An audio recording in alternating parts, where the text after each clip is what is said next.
Et bonjour à toutes et à tous, on se retrouve sur des studios et on est de retour sur votre série favorite qui est bien évidemment Doctor Who. Et donc aujourd'hui, je vais vous parler du pouvoir du Docteur. Alors, le Docteur et son compagnon sauvent un train à grande vitesse dans l'espace d'une attaque Cybermaster, mais Dan est presque tué pendant l'escapade. Ayant développé un sens de sa mortalité, Dan se sépare du Docteur pour recommencer à vivre sa vie. Un Dalek renégat contacte le Docteur, offrant des informations sur un complot Dalek visant à détruire l'humanité.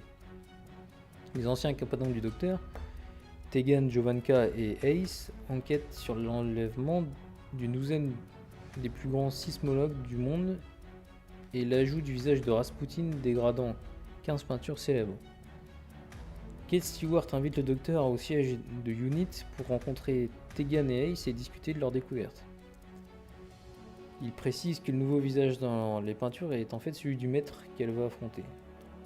Le Docteur apprend que le maître et ses Cybermasters sont alliés aux Daleks pour mettre fin à l'humanité dans le présent en déclenchant simultanément des éruptions de tous les volcans de la Terre. Le Docteur rencontre le renégat Dalek, découvrant que les autres Daleks lui ont permis de la contacter afin de la capturer, ce qu'ils font après avoir tué le traître. Unit arrête le maître qui révèle qu'il a envoyé une version miniaturisée d'Ashad à Tegan qui a supposé qu'il s'agissait d'un avertissement du Docteur. Cela s'agrandit et agit comme un portail amenant Ashad et un grand nombre de Cybermen au QG de l'unité, libérant le maître. Les Daleks emmènent le Docteur en Russie en 1916 et le remettent au maître qui utilise la technologie gallifréenne et le Kurunx pour la forcer à se régénérer en lui. Dans son esprit, le Docteur raconte ses premières 5e, 6e, 7e et 8e incarnations, qu'il informe qu'il est peut-être possible d'annuler la régénération forcée avec une aide extérieure. Un programme d'IA créé par le Docteur utilisant des images du 5e, du 7e, du Docteur fugitif et du 13e Docteur conduit Ace à rencontrer l'ancien compagnon Graham O'Brien et à détruire la machine à volcan Dalek.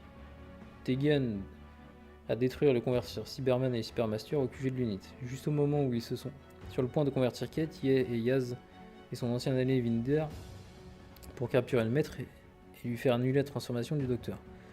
Vaincu, le maître blesse mortellement le Docteur avec le faisceau d'énergie de Kurunx, la faisant commencer à se régénérer.